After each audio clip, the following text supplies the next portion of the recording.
The enigmatic fate of the World War II ghost ship, SS Baychimo, in the frozen waters of the Arctic, where ice shifts like a living thing and survival is never guaranteed. One ship refused to disappear, long after it should have been crushed, sunk, or claimed by time. It continued to drift through the polar seas, empty, silent, and watching. Its name was SS Baychimo, and for decades, it haunted the Arctic as a ghost ship no one could explain. The story begins in 1914, when the SS Baychimo was built as a steel-hulled cargo steamer, designed to operate in harsh northern waters. For years, it served reliably, transporting goods along the treacherous Arctic routes. By the early 1930s, the ship was operated by the Hudson's Bay Company, supplying remote trading posts across northern Canada. It was not an experimental vessel, nor a fragile one. Baychimo was considered tough, dependable, and well-suited for ice navigation. That reputation would be tested in 1931. In October of that year, while operating near the coast of Alaska, Baychimo became trapped in pack ice after a sudden and severe storm. Temperatures plummeted, winds intensified. The ice closed in around the hull, locking the ship in place. At first, the crew believed the situation was manageable. Arctic vessels were often frozen in temporarily, only to be released when conditions shifted. But this time was different. The ice showed no signs of breaking. Supplies dwindled. Conditions worsened. Eventually, the captain made the decision to evacuate most of the crew to safety on shore, leaving a small group behind to monitor the ship. Then, during a violent blizzard, Baychimo broke free, not into open water, but into the storm itself. When visibility returned, the ship was gone. At first, it was assumed the Arctic had finally claimed it, that Baychimo had sunk beneath the ice, crushed by forces no ship could withstand. But weeks later, it was spotted again, drifting calmly, unmanned, miles from its last known position. This was the beginning of a legend. Over the following decades, Baychimo was reported again and again. Sailors claimed to see it drifting through fog. Hunters spotted it lodged in ice. Some reported boarding the vessel, finding it eerily intact.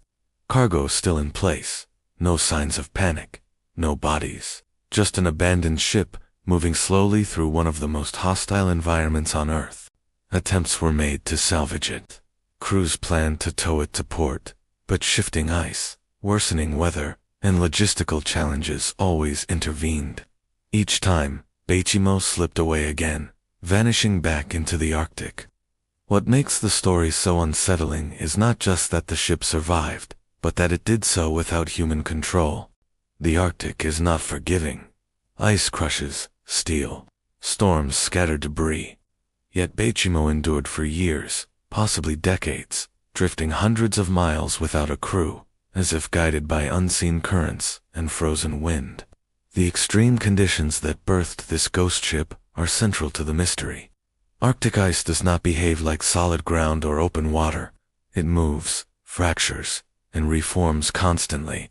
A ship trapped one day may be freed the next, carried along by powerful currents beneath the ice. Baychimo's steel hull, combined with cold temperatures that slowed corrosion, may have allowed it to survive far longer than expected. Human decisions also shaped its fate. The crew's evacuation was logical, even necessary. Staying aboard through the winter could have been fatal, but abandoning the ship meant surrendering control to the environment. Once left alone, Baychimo became part of the Arctic system, no longer a vessel, but an object carried by ice and sea. Over time, sightings grew less frequent. Reports in the 1940s and 1950s described the ship drifting farther from known routes. Some claimed it had finally sunk. Others insisted it was still out there, locked in ice, waiting to be seen again. No confirmed sighting has been recorded since the late 1960s, and yet Baychimo has never been found. No wreckage has been conclusively identified. No final resting place marked. In a world of satellites and tracking systems, the Arctic remains one of the few regions capable of hiding something this large completely. The ship that refused to die may still lie beneath the ice, preserved in cold darkness. or it may have broken apart silently, erased without witnesses. The legend of SS Baychimo endures because it exists at the intersection of human intention and natural indifference. A working ship, abandoned not in panic but in practicality, transformed into a wandering phantom by forces beyond control. Baychimo did not sink in a dramatic explosion. It did not vanish in a single moment. It faded into myths slowly, reappearing just often enough to remind the world that some things are never truly lost, only out of reach. In the Arctic, where time moves differently and nature sets its own rules, the SS Baychimo became more than a ship. It became a question drifting through ice and fog, a reminder that when humans step away, the sea does not rush to erase what's left behind. Sometimes, it lets the mystery wander,